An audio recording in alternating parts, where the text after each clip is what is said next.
Hi friends, welcome back to my channel. My name is Ari Sharma and I'm back with my book review video, the rudest book ever. भर्खरै पढेको एकदमै sweet and sure अनि आज म नयाँ लोकेसनमा पनि छु। एकैचोटि मैले बुकको प्रे गर्नुभन्दा अगाडि म नयाँ लोकेसनको बारेमा कुरा गर्न चाहन्छु। हेर्न सक्नुहुन्छ यो हामी नयाँ ठाउँमा छौँ।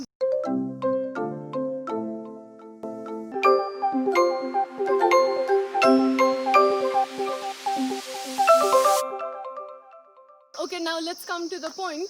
The rudest book ever यो मैले कति रुपियाँमा किनेको थिएँ भन्दाखेरि 480 रुपिसमा वन्डर बुक्स नेपालबाट अनलाइन अर्डर गरेको थिएँ। एकदमै राम्रो सर्भिस लाग्यो, तपाईहरु पनि गर्न सक्नुहुन्छ।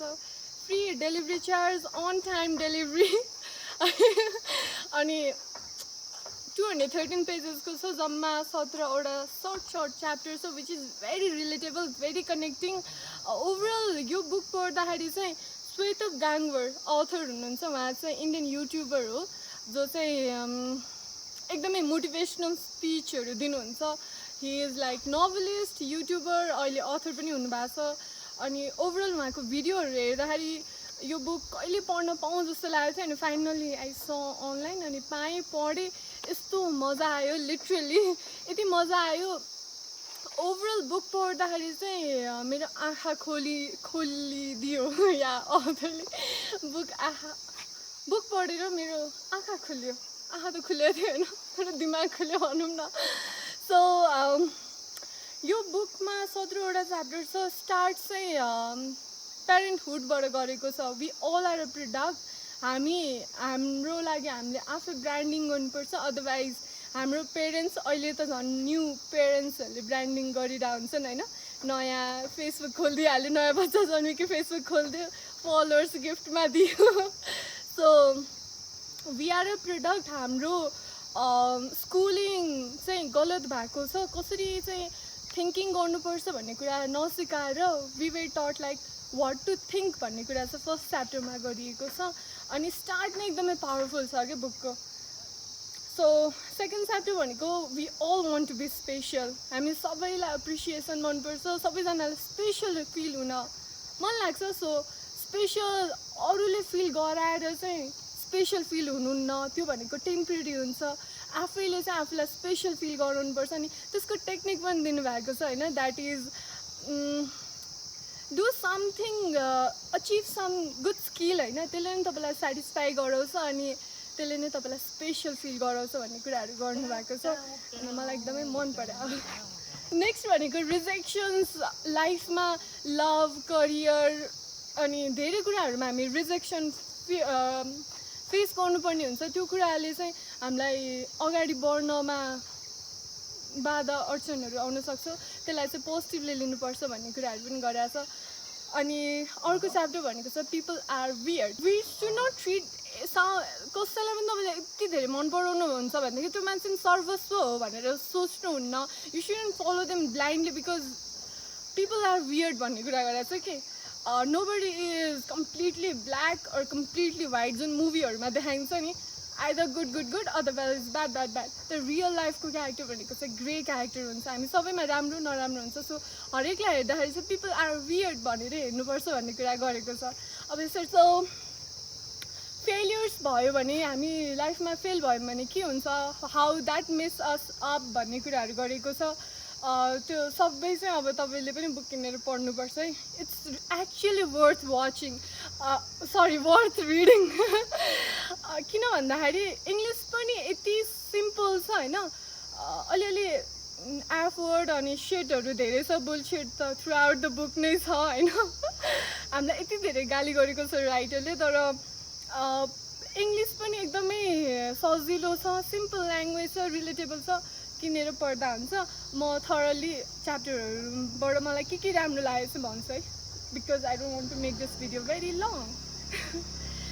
Finding love can be a pain in the ass भनेको छ। Yes, it's very true. माया गर्ने मान्छे पाउनलाई अहिलेको जमानामा एकदमै गाह्रो छ। अझ हामीलाई त फ्यान्टेसीको वर्ल्डमा हाम्रो लभर यस्तो देखिनुपर्छ, यस्तो ड्रेसअप हुनुपर्छ भन्ने कुरा गरेको छ। अनि रियल लाइफको मान्छेसँग कम्पेयर गर्छौँ जुन चाहिँ कहिले म्याच हुँदैन। So it's very hard. अनि जे रियल छ त्यसैमा बिलिभ गर्नुपर्छ। नेक्स्ट भनेको हाउ आवर सेल्फ डाइज. जब हामी अरूको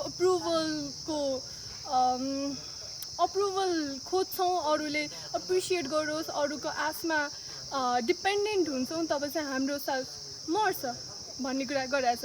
अनि आफ्नो थ्रु आउट द बुक नै राइटरले के भनेको छ भन्दाखेरि आफ्नो अथोरिटी चाहिँ आफैसँग हुनुपर्छ क्या. You should not seek your approval even to your parents or to your loved ones. यही कुरा गरिरहेछ. अनि ह्याप्पिनेस र सेटिस्फ्याक्सनको कुरा गरिरहेछ होइन. हामी सबैजना ह्याप्पिनेस नै खोज्छौँ होइन, विच इज भेरी टेम्पररी. ह्याप्पिनेसतिर लाग्नुहुन्न तर सेल्फ सेटिस्फ्याक्सनतिर लाग्नुपर्छ भन्ने कुराहरू गरिरहेछ होइन. अनि सेल्फ सेटिस्फ्याक्सन कहाँबाट आउँछ भन्दाखेरि when you do self respect, self कन्ट्रोलतिर मोर फोकस्ड हुनुहुन्छ अनि आफ्नो स्किलहरू अक्वायर्ड गर्नुहुन्छ, you will be more satisfied, which is permanent. अहिले गाह्रो भए पनि लङ टर्ममा चाहिँ सजिलो हुन्छ भन्ने कुराहरू पनि गर्नुभएको छ राइटरज्यूले. अनि screw pleasing people, yes we can not satisfy every one के. हामी सबैलाई खुसी बनाउन सक्दैनौँ, त्यो कुरा चाहिँ ध्यान राख्नुपर्छ. त्यो अरूलाई नो भन्न नसकेर पनि हामीले आफूलाई नै लुज गरिरहन्छौँ कि त्यो प्रोसेसमा. So let's not do that. अनि the most important chapter, second most important भनौँ, अर्को पनि very most छ कि. You are a nation. हामी एउटा राज्य हौँ. हाम्रो बा आमा सिब्लिङ्स भनेको चाहिँ छिमेकी राज्यहरू हुन् जोसँग चाहिँ हाम्रो रिलेसन एकदमै राम्रो गर्नुपर्छ, राख्नुपर्छ, अदरवाइज हामी दुवैजनालाई घाटा हुन्छ. अनि हाम्रो एथिक्स भ्याल्युज भनेको चाहिँ हाम्रो कन्स्टिट्युसन हो. अनि त्यही अनुसार चाहिँ राज्यलाई चलाउनु पर्छ भन्ने कुराहरू गरेको छ. It's which is very good. अनि डिजायर्स, अनवान्टेड डिजायर्सहरू भनेको चाहिँ हाम्रो राज्यको लागि चाहिँ टेरोरिस्ट हो. So we shouldn't do that. Unwanted desires त्योहरू राख्नुहुन्न. अनि स्क्र्यु यो हिरोज भनेर छ कि यसमा एडमायर नेभर फलोवाला च्याप्टर पनि रिलेट गराउँछु होइन. हाम्रो सबैजनाको आइडल हुन्छ, चाहे तपाईँलाई पोलिटिसियन हुनसक्छ, कोही हिरो हिरोइन हुनसक्छ, अहिले त सोसियल मिडिया इन्फ्लुएन्सर्स हुनुहुन्छ, युट्युबर्स हुनसक्छ, whom you like so much अनि यु फलो अ लट. अनि उनीहरूको बिहाफमा even you fight for them के. लाइक कसैले अब फर इक्जाम्पल मलाई को मनपर्छ, मलाई अक्षय कुमार मनपर्छ भनेदेखि कसैले अक्षय कुमारको अगेन्स्टमा कसैले बोलिरहेछ भने म त्यो मान्छेसँग ड्याङडुङ फाइट खेल्ने अनि पुरा जे पाइदै भन्ने, अझ कमेन्टमा रिप्लाई गर्ने.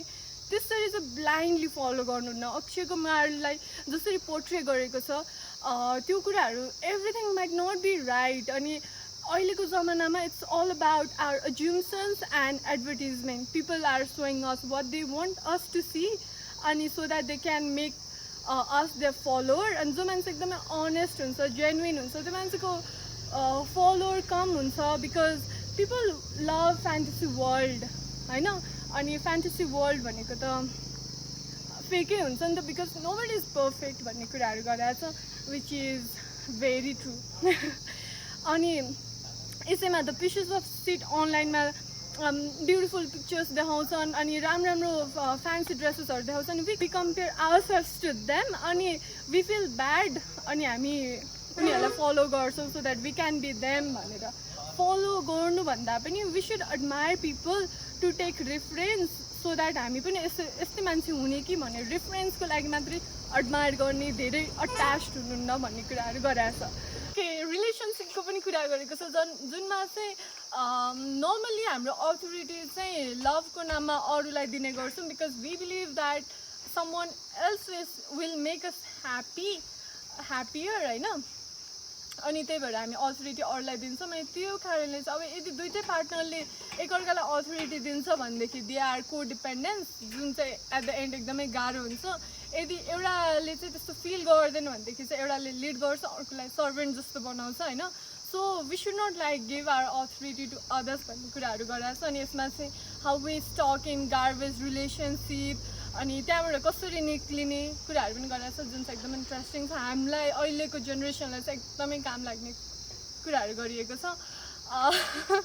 नेक्स्ट भनेको the very very very important कुरा, यो थ्रु आउट द बुकको जिस्ट भनेको चाहिँ हाउ टु थिङ्क च्याप्टरमा गरिएको छ, 16th च्याप्टरमा. द्याट इज हामीलाई वाट टु थिङ्क भन्ने कुरा मात्रै सिकाइएको छ, वेयर अर्काको फिलिङ्स, अर्काको एक्सपिरियन्स, अर्काको नलेजबाट चाहिँ हाम्रो लाइफलाई कसरी अगाडि बढाउने कुराहरू गरिएको छ. That's not true. हाम्रो प्रब्लमको सल्युसन हामी आफैले खोज्नुपर्छ. एक्सपिरियन्समा मात्र डिपेन्ड नभएर थिङ्किङ, एनालाइजिङ, अनि not being stuck up in like phone every time, अनि यो भौतिक दुनियाँमा मटेरियलिस्टिक वर्ल्डमा मात्रै नरहेर गिभ योरसेल्फ सम टाइम अनि थिङ्क भन्ने कुराहरू गरेको छ, which is very interesting. So आज म यहाँ घुम्न आएको छु यही फलो गरेर, so that I can think, have a peaceful mind. And the last chapter is जुन चाहिँ एकदमै कन्क्लुजनमा राखिएको छ, that is a few simple things to never फर्गेटमा चाहिँ आफूले आफूलाई अरूसँग कम्पेयर गर्नु हुँदैन, because that will hurt every one of us are special in our own way.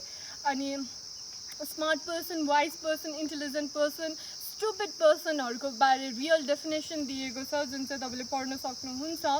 अनि it's all right to feel pain sometimes because it teach you some new lessons. र या very important, learn to spot bullshit from a mile away. टाढैबाट चाहिँ find it out so you can distance yourself, टाढा रहनु सक्नुहुन्छ, and solve your own fucking problems. Sorry.